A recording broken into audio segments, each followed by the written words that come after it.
I effectively ended on November 11, 1918, when Germany and the Allied forces signed an armistice. 6 months later, the Treaty of Versailles was signed at the Paris Peace Conference.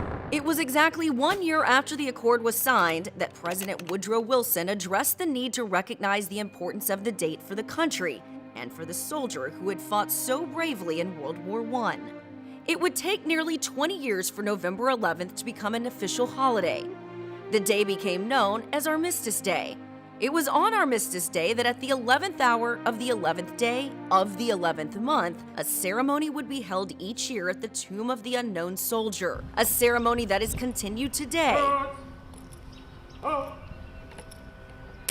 In 1954, 9 years after World War II, Congress passed a bill that would lead to Armistice Day becoming a holiday that would recognize all veterans, not just those who fought in World War I. So it was in 1954 that November 11th would become what we now know as Veterans Day.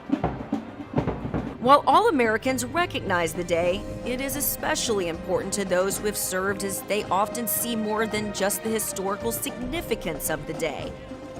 It definitely has more meaning to me, especially in the last few years. I remember growing up, that was a time to have a barbecue for my grandfather.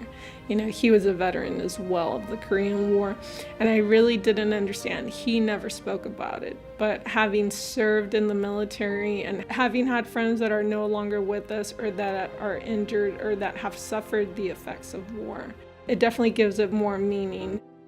For many veterans, the day is not just about them, it's also a day to recognize the role of their family that endured along with the veterans, especially while they're deployed. It's almost like a loss when someone deploys. And not only do they have to grieve that, they have to take care of the fort back home. I've been out there, so I'm not saying our job's easy either, but they're able to have time to think about, you know, their loved one being out there.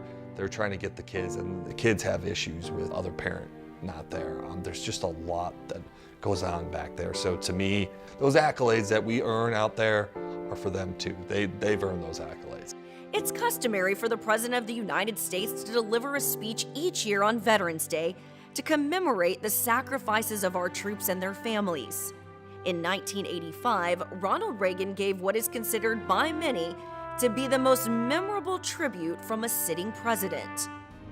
Some time back, I received, in the name of our country, the bodies of 4 Marines who had died while on active duty. I said then that there is a special sadness that accompanies the death of a serviceman, for we're never quite good enough to them. Not really, we can't be, because what they gave us is beyond our powers to repay. So when a serviceman dies, it's a tear in the fabric, a break in the whole, and all we can do is remember. Those powerful words still hold true today, as many of our veterans feel the love and appreciation that was expressed on that historic day.